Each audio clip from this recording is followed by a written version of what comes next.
باب کی ترکیب باب تنوین کے ساتھ کیا خبر ہے مبتدا ھذا باب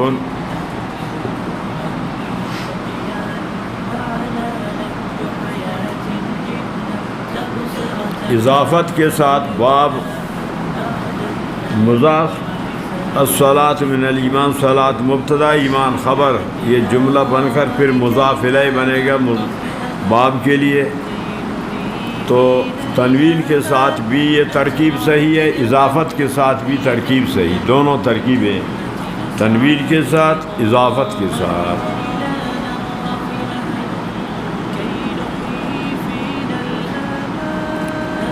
قول اللہ یہ عطف ہے باب پر مرفوع ہے قول اللہ مجرور پڑھے تو پھر یہ عطف ہوگا الصلاۃ من الایمان پر کہ جو جملہ ہے مضاف الیہ ہے مجرور ہے قول مرفوع پڑھنا بھی صحیح قول مجرور پڑھنا بھی صحیح یہ تو باب کی ترکیب اس باب کا پہلے باب کے ساتھ ربط اور مناسبت پہلے باب میں 3 چیزیں ذکر غدو روحا دلجا یہ 3 وقت تھے کہ ان اوقات میں استطاعت یعنی عبادت کرنا ان 3 اوقات میں عبادت سے مدد حاصل کرنا تو غدوہ میں فجر کی نماز آ گیا روحہ میں ظہر و عصر دلجہ میں مغرب عشاء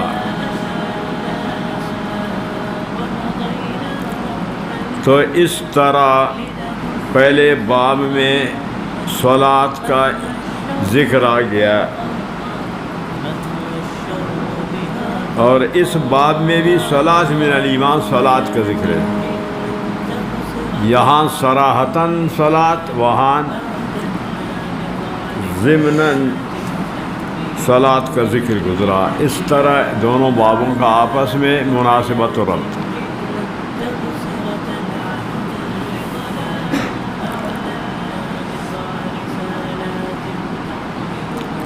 ایک اور دوسری طرح سے بھی مناسبت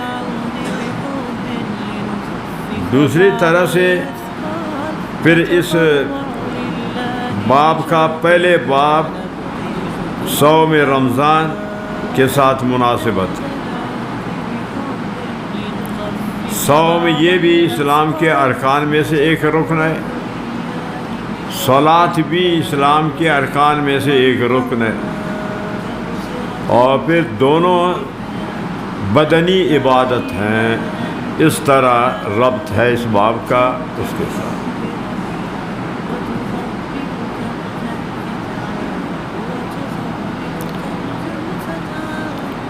باب کا غرض اس باب سے غرض امام بخاری رحمۃ اللہ علیہ کا مرجیہ جہمیہ پر رد کرنا ہے جو فرقہ مرجیہ ہے جہمیہ ہے ان پر رد کرنا مقصود ہے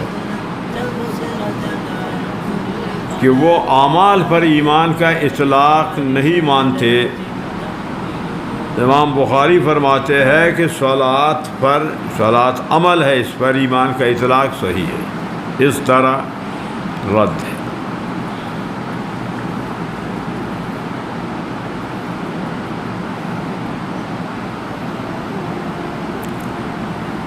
اس آیات کا شان نزول ما کان اللہ لیجزی ایمانکم اس آیات کے شان نزول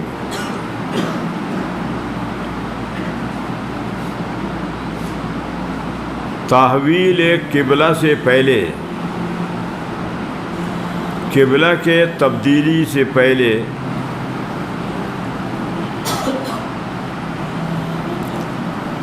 16-17 مہینہ نبی علیہ السلام مدینے میں بیت المقدس کی طرف رخ کر نماز پڑھتے تھے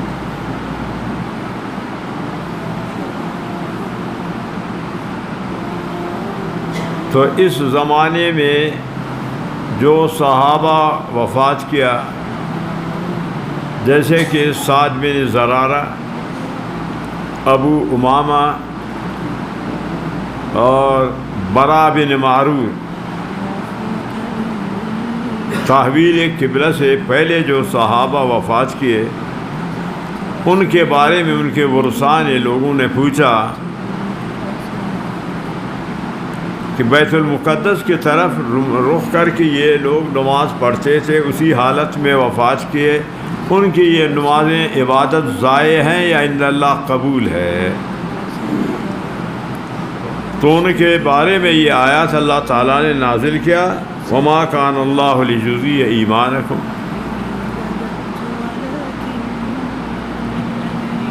تحویل سے پہلے جو نمازیں ہیں یہ بھی اللہ کے نزدیک مقبول ہے، یہ عبادتیں بھی غیر مقبول نہیں، کیونکہ یہ عبادتیں نمازیں بھی اللہ کے حکم کے مطابق انہوں نے بیت المقدس کی طرف پڑھی ہے۔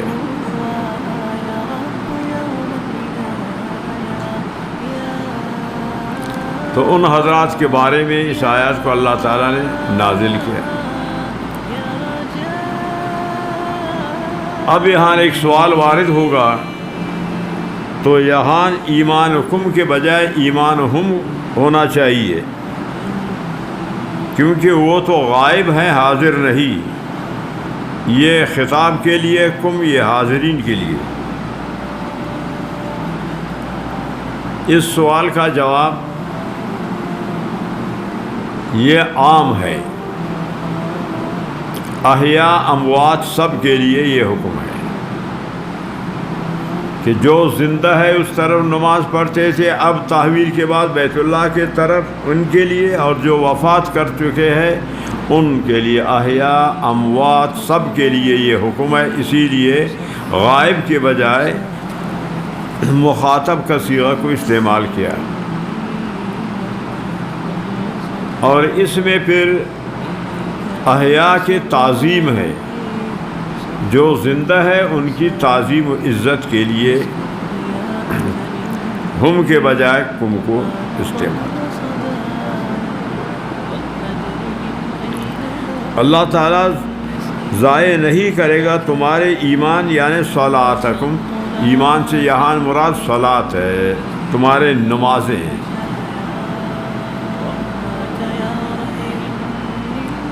عند البیت، متبادر بیت اللہ، بیت سے مراد بیت اللہ ہے۔ متبادر جب بیت مطلق استعمال ہو مراد اس سے بیت اللہ ہے،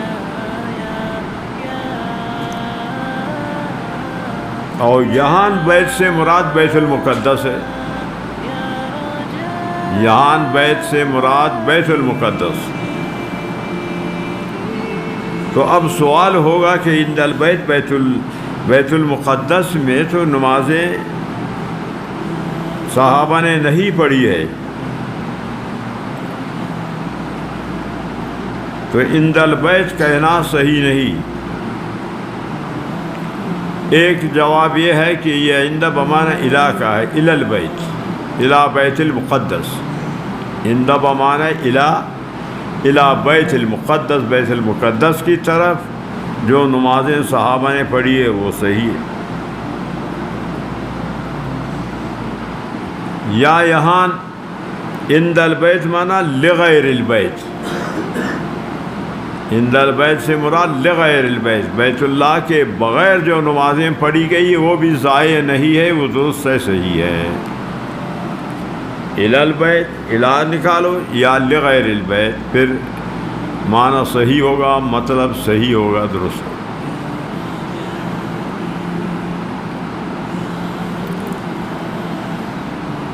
اب یہاں سوال یہ ہے کہ بیت اللہ میں رہ کر نبی علیہ السلام کس طرف رخ کر نماز پڑھتے تھے؟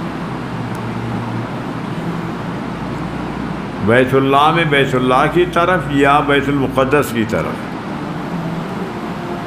اس میں اختلاف ہے۔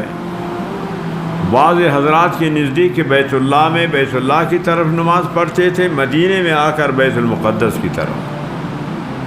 بعض حضرات یہ کہتے ہیں۔ جمہور کے نزدیک بیت اللہ میں نبی علیہ السلام رہ کر بھی بیت المقدس کی طرف نماز پڑھتے تھے، کیونکہ اس طرح پھر 2 دفعہ نسخ لازم آ جائے گا۔ بیت اللہ میں پڑھتے، مدینہ آیا، یہ قبلہ منسوخ ہو گیا، پھر مدینہ میں بیت المقدس منسوخ ہو کر پھر بیت اللہ، 2 دفعہ نسخ لازم آئے گا۔ اسی لیے بہتر یہ ہے کہ بیت اللہ میں بیت اللہ کی طرف نہیں، بیت اللہ میں بھی بیت المقدس کی طرف نماز پڑھتی تھی۔ ابن عباس رضی اللہ عنہما فرماتے ہیں کہ بیت المقدس میں نبی علیہ السلام اس طرح کھڑے ہوتے کہ آپ کا رخ بیت اللہ کی طرف بھی بیت المقدس کی طرف۔ بیت اللہ میں بیت المقدس کی طرف رخ کر کے پیٹھ بیت اللہ کی طرف ہو، اس طرح نہیں۔ تو جانب رکن یمانی میں نبی علیہ السلام کھڑے ہو کر پڑھتے تھے۔ رکن یمانی کی جانب میں کھڑے ہونے میں تو بیت اللہ بھی سامنے ہوتا ہے، بیت المقدس بھی سامنے ہوتا ہے، تو پھر 2 دفعہ نسخ لازم نہیں آئے گا، 1 دفعہ نسخ۔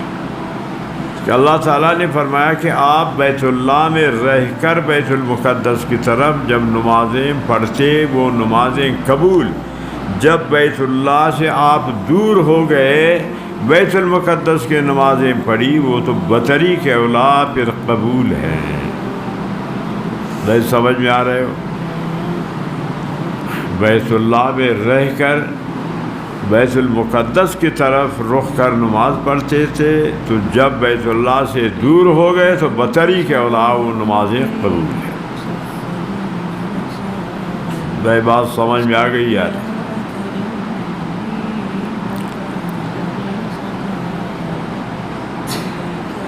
تو ما کان اللہ لیضیع ایمانکم یعنی صلاتکم عند البیت، بیت اللہ میں آپ کے نمازیں بیت المقدس کی طرف ضائع نہیں، تم بیت اللہ سے دور ہو کر بطری کے اولا ضائع نہیں۔ بات سمجھ میں آ گئی؟ یہاں اس مقام پر میں ہمیشہ ایک اور بھی بحث بیان کرتا ہوں، لیکن اس کو ابھی آپ کے لیے بیان نہیں کروں گا، اس میں ذرا مشکل ہے، آپ سمجھ اس کو نہیں سکیں گے، اس لیے میں اس بات کو چھوڑ دیتا ہوں۔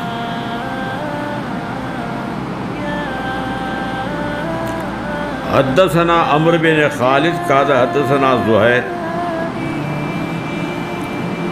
یہ حدیث کل بخاری شریف میں 3 جگہ آئے گی، ایک یہاں کتاب الایمان میں آپ کے سامنے ہے، اور 2 جگہ یہ پھر کتاب التفسیر جلد ثانی کتاب التفسیر میں آئے گی۔ میں بات سمجھ میں آ رہی ہے یا نہیں؟ یہ حدیث کل بخاری شریف میں 3 جگہ، ایک یہاں آپ کے سامنے ہے کتاب الایمان میں، اور 2 کتاب التفسیر۔ سمجھ رہے ہو یار؟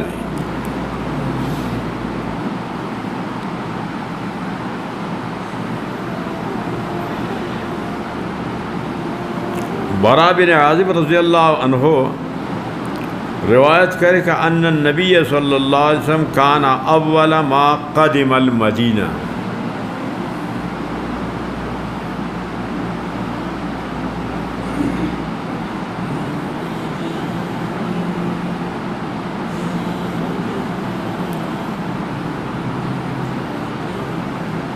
نبی علیہ السلام پیر کے دن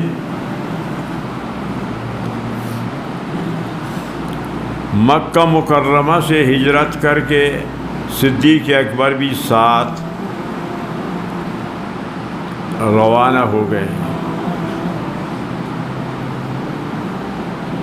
پیر کے دن پھر مدینہ منورہ پہنچے۔ پیر سے پیر 8، پھر پیر یہ 15 دن ہو گئے، پیر سے پھر 8، پیر سے پھر پیر وہ 7 اور 8 15 دن۔ تو نبی علیہ السلام کو ہجرت کے سفر میں 15 دن لگا۔ 15 دن میں سے 3 دن غار ثور میں، 12 دن راستہ میں۔ 3 دن غار ثور میں آپ رہے، 12 دن راستہ میں، کل 15 دن۔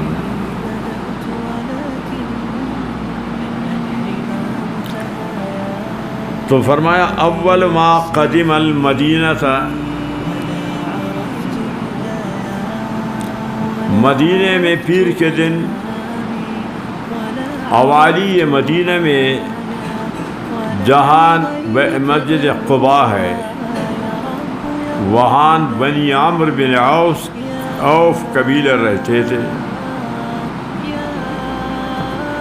کلثوم بن حدم کے نبی علیہ السلام مہمان بنے۔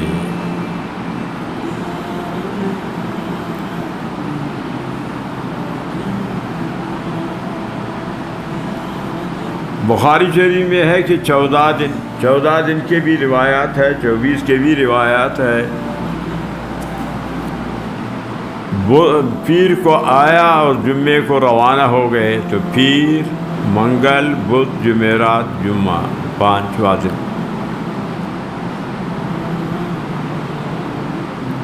سب سے پہلے مسجد قباء کی بنیاد رکھا نبی علیہ السلام نے۔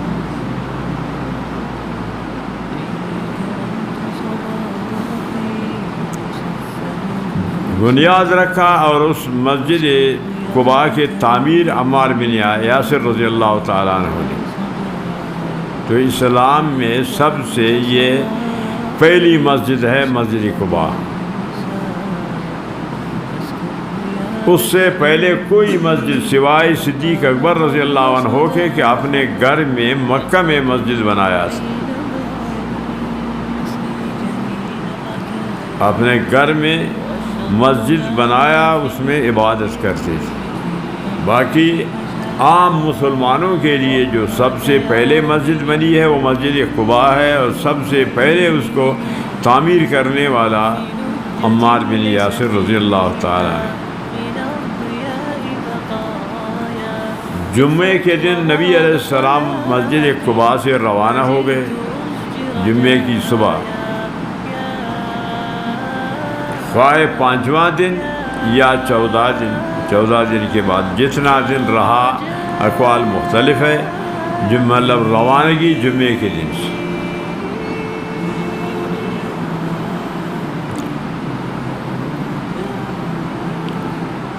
آگے بنی سالم قبیلہ،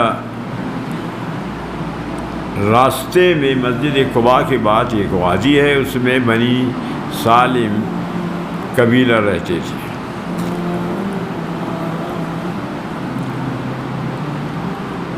وہاں جمعے کا وقت آ گیا تو نبی علیہ السلام نے وہاں جمعے کی نماز پڑھایا۔ 40 آدمی تھے، اور ایک قول کے 100 آدمی تھے آپ کے ساتھ۔ تو جمعے کے لیے، جمعہ نماز کے لیے مسجد شرط نہیں ہے، میدان پر بھی جمعے کی نماز پڑھ سکتے۔ تو وہاں مسجد کہاں تھا؟ مسجد تو نہیں تھی، ایسے میدان میں نبی علیہ السلام نے پہلا جمعہ پڑھایا۔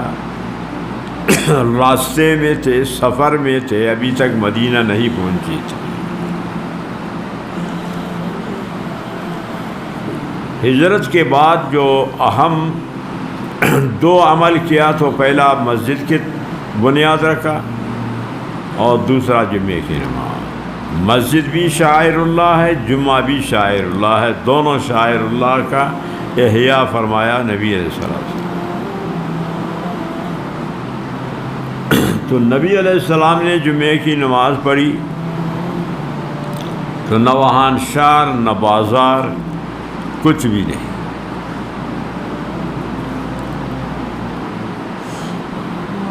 حدیث میں نہ شرائط ہے جمعے کے لیے، اور نہ قرآن میں جمعے کے لیے شرائط ہے۔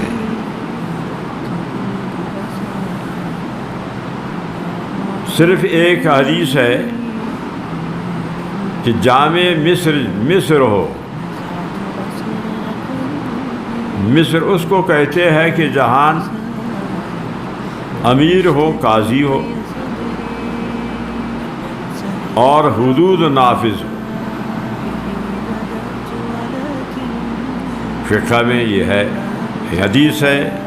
اس حدیث سے فقہاء نے سمجھا مصر کا شرط لگایا کہ مصر ہو۔ یہ حدیث بھی نہ بخاری کی حدیث ہے نہ مسلم کی حدیث ہے۔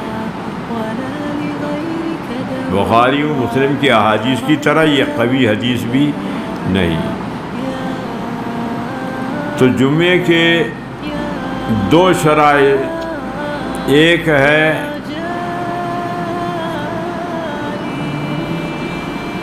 ادائے جمعہ کی شرائط اور دوسرے وجوب جمعے کے شرائط۔ ادا کے شرائط اور وجوب کے شرائط۔ ادا کے جو شرائط ہے کہ مصر ہو، قاضی ہو، امیر ہو، حدود نافذ ہو، یہ تو پورے دنیا میں اب نہیں۔ پہلے تو سعودی میں تھے، اب سعودی میں بھی یہ پورے دنیا میں کہیں بھی نہیں ہے۔ جو جمعے کے ادا کے شرائط ہے پورے دنیا میں نہیں۔ پورے دنیا میں پھر آپ جمعہ نہیں پڑھ سکتے ہیں، آپ کی جمعے کی نماز نہیں کہ وہ شرائط نہیں پائے جاتے۔ باقی رہ گیا کہ جو وجوب کے شرائط ہے، اگر وجوب کے شرائط نہ پائے جائے جمعے کو کوئی ادا کرے تو تبھی جائز۔ غلام پر واجب نہیں، اگر جمعہ کا نماز غلام پڑھے گا تو جائز۔ عورت پر واجب نہیں، اگر پڑھے گا جائز۔ مسافر پر واجب نہیں جمعے کے نماز، مسافر اگر جمعے کا نماز پڑھائے گا تو جائز ہے۔ تو ایک ہے شرائط ادا کے، دوسرے وجوب کے، دونوں میں فرق ہے۔ ادا والے تو پورے دنیا میں نہیں کہ قاضی ہو، امیر ہو، حدود نافذ ہو، تو پورے دنیا میں نہیں۔ تو پورے دنیا میں پھر آپ جمعے کی نماز نہیں پڑھ سکتے۔ باقی وجوب کا تو واجب نہ ہو تو بغیر واجب کے بھی تو آپ اس عمل کو کر سکتے ہیں، مباح ہے، جائز ہے۔ تو نبی علیہ السلام نے سب سے پہلا جمعہ راستے میں پڑھ لیا، بنی سالم قبیلہ کے وادی میں۔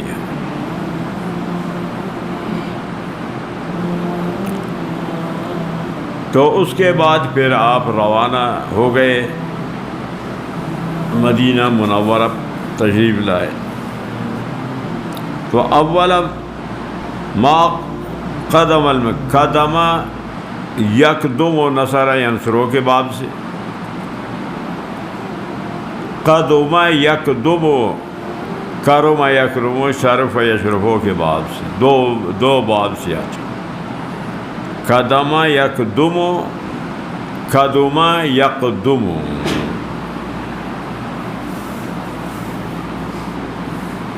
میں بات سمجھ میں آ گئی یا نہیں؟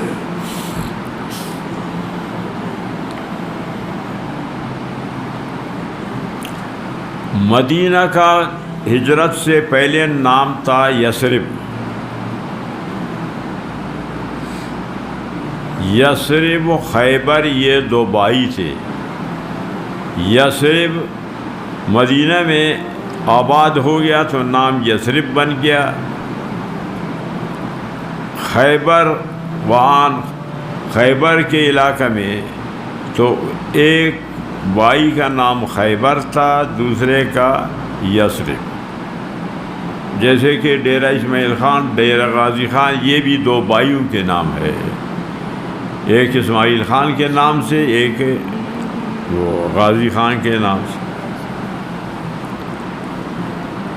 ہجرت کے بعد پھر نام ہو گیا مدینہ. ہجرت کے بعد نام کیا؟ مدینہ. یثرب ایک وہ تو ابھی استعمال نہیں ہوتا. مدینہ، طیبہ، طابہ، طیب، دار، یہ 5 نام ہے مدینہ منورہ کی. سمجھ رہے ہو یا نہیں کہ مدینہ کے کتنے نام ہیں؟ 5. مدینہ، طابہ، طیبہ، طابہ، طیب، دار. سمجھا گیا؟ مدینہ کا کیا نام ہے؟ نام بتاؤ. مدینہ کرتے ہو، مدینہ کا معنی بتاؤ. نام تو معنی بتاؤ. معنی بتایا تب بھی میں آپ لوگوں کو مولوی سمجھوں.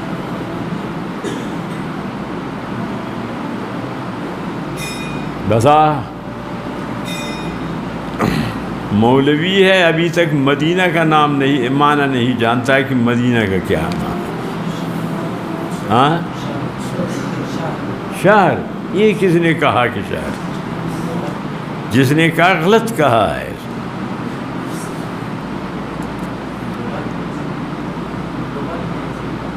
دیکھا ہے لغت میں؟ نہیں. پھر دیکھو ایسے نہیں. بعض بھائی آ گئے. سمجھ رہے ہو مولوی صاحبان؟ مدینہ کا ابھی تک آپ لوگ سارا علم پڑھا ہے، مدینہ کا معنی نہیں جانتے. مدینہ کا اشتقاق مدن سے، میم دال نون، یا اس کا اشتقاق ہے دانہ سے. مدینہ مشتق ہے میم دال نون سے، مدن سے یا دانہ سے. دال الف نون.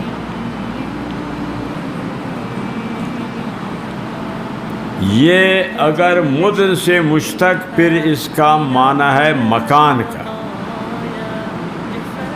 سمجھا نا؟ معنی کیا ہے؟ مکان. تو مدینہ بھی مکان ہے، رہائش کی جگہ ہے، رہتے ہیں اس میں مدینے کے باشندے.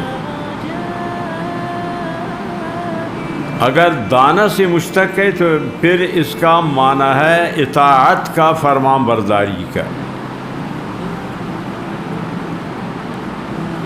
سمجھا گیا یا نہیں؟ دال الف نون سے مشتق ہے یا میم دال نون سے، مدن سے، پھر مکان مراد ہے، جگہ. دانہ سے پھر اطاعت مراد ہے کہ مدینے کے رہنے والے مطیع فرمان بردار ہوتے ہیں. سمجھا؟ مدینہ کو طیبہ کیوں کہتے ہیں؟ ایک اس لیے کہ مدینہ کے رہنے والے جو لوگ ہیں وہ خوش ہوتے ہیں رہائش کے لحاظ سے. مدینہ کے رہنے والے مدینے میں خوش ہوتے ہیں کہ ہم مدینے میں رہیں. اور دوسرا معنی عیش و زندگی کے روزی کے لحاظ سے خوش ہوتے ہیں. طیب العیش کے رہنے والے مدینے کے رزق کے لحاظ سے بھی خوشحال ہوتے ہیں. ان کی خوشحال زندگی ہے، اس وجہ سے مدینہ کو طیب کہتے ہیں. مدینہ طیبہ. سمجھا؟ تو ابھی تک آپ حضرات مدینہ کا بھی معنی نہیں جانتے ہیں کہ مدینہ کا کیا معنی ہے. میں پھر پوچھوں گا تم لوگوں سے کہ یاد کیا یا نہیں کیا؟ سمجھا یا نہیں؟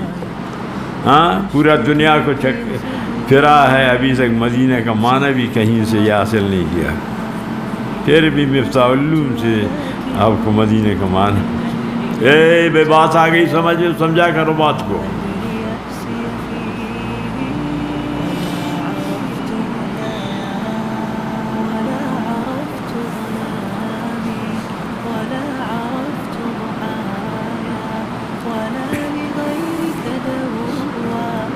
سمجھا گیا اچھی طرح کہ مدینہ کے کتنے نام ہے؟ مدینہ، طیبہ، طابہ، طیب، دار۔ ہجرت سے پہلے کیا نام تھا؟ یثرب۔ یثرب وہ آدمی کا، وہاں کا جو باشندہ تھا، آباد ہو گیا، اس کا نام یثرب۔ معنی یثرب کا ہلاکت کا ہے، یثرب کا معنی ہلاکت کا ہے، تو اسی لیے یہ نام تبدیل کیا گیا کہ اچھا نام نہیں تھا۔ بات سمجھا؟ تو آج یہاں، بس یہاں تک۔